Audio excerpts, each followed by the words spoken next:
Ramazan, Ramazan, Ramazan ya Habib. Bismillahirrahmanirrahim. Elhamdülillahi Rabbil alemin. Ve la udvana illa ala zalimin. Esselatu vesselamu ala Resulina Muhammedin ve ala alihi ve sahbihi ecma'in. Amma ba'd.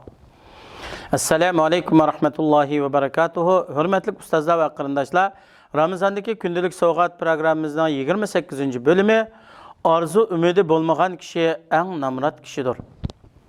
Allah Subhanahu ve Teala Kur'an-ı Kerim'de şundak deydi. Euzu billahi mineşşeytanirracim. Ve men ahsenu kavlen mimmen da'a ilallahi ve amile saliha ve qala inneni minel muslimin.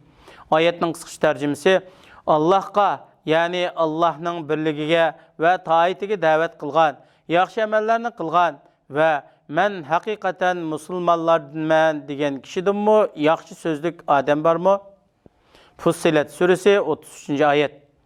Allah'ның birligi, yalğız bir Allah'a ibadet qilishga ve yaxshi amallarni qilishga chaqirgan kishidinmi chiroyli, go'zal so'z qilgan kishi bo'lmaydi. O kishi men Allah'ның buyruqi ve şeriatiga bo'ysungan musulmonlardan deydi. Bu oyatda Allah'ның tarafiga da'vat qilishga rag'batlantirish bor.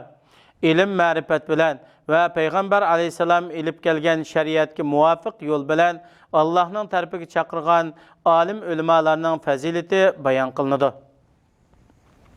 Müminlarning anisi Ayşe radıyallahu anhadan bayon qilingan hadisda Peygamber akram sallallahu aleyhi ve sellem'den qaysi amallar Allah Taalaga bek söyümlük deb so'ralganda Peygamber akram sallallahu aleyhi ve sellem az bo'lsa-mu davom qilgan amaldir dedi. Yana mundaq dedi: "Qo'l ostinglardagi kishilarni taqit etadigan ishlarga buyuringlar." Buxoriy rivoyat qilgan hadis. Hikoya. Amerikada yashaydigan musulmonlardan biri har kuni bir narsa sotib olish uchun talla bozoriga borar ekan. Pul oladigan joyda ayol bor ekan. U kishi sotib olgan molning pulini ayolning qo'liga bermay, ustalning ustida qo'ydi ekan. Bu ish ko'p takror bo'lgandan keyin pul topshirib oladigan ayol hayron qilib, ko'nglida shundoq bir fikr qilibdi. Menda biror ayb bormidi? Nima uchun bu kishi mening qo'limni tutmaydi? Bu ish takrorlangan sari ayolning hayron qilishi va ajablanishi davomlashibdi. Oxiri u ayol shu kishining o'zidan buning sababini so'rash qaroriga kelibdi. Bir kuni u kishi bir narsa sotib olib, pulni shiraga qo'yibdi. Ayol u kishidan: "Nima uchun siz pulni mening qo'limga bermay shiraning ustiga qo'ysiz?" deb so'rabdi.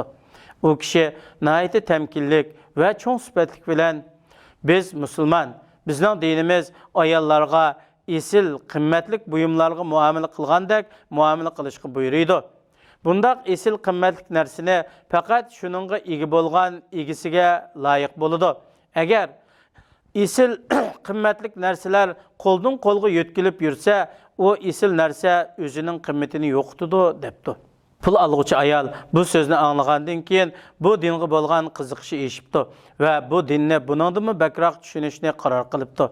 Alloh taologa hamd sanolar bo'lsinki, yuqorida aytilgan so'zlar va o'zining esilligida katta bo'lgan oddiy hisobat o'rni sababidan ayol oxirida musulmon bo'libdi. Allah Taaladan bizni o'zi yaxshi ko'radigan va rozi bo'ladigan ishlarga muvaffaq qilishni, bizni to'g'ri yo'lga hidoyat qilishni va biz bilan kishilarni to'g'ri yo'lga hidoyat qilishni so'raymiz. Haqiqatan Alloh Taala hamma narsaga qodirdir. Hikmat. Arzu umidi bo'lmagan kishi eng namrat kishidir. Duo. Ey Allah, haqiqatan men sening bandangman, sening bandangning o'g'liman, sening ayol bandangning o'g'liman, mening ko'kulam sening qo'lingdadir. Sening mening haqqimdagi hukming ijro bo'lguchidir. Mening to'g'ramdagi taqdiring adildir. Sen o'zingni atagan yoki kitobingda nozil qilgan yoki sening yaratgan maxluqotlaringdan birarsiga bildirgan yoki uni huzuringda g'oyib ilmingga xos qilgan har bir ismingning hurmati bilan so'raymanki, Qur'onni qalbimning bahori, ko'kragimning nuri va bishimdagi g'am qayg'ularni ko'tirib o'tadigan yorug'lik qilg'aysan.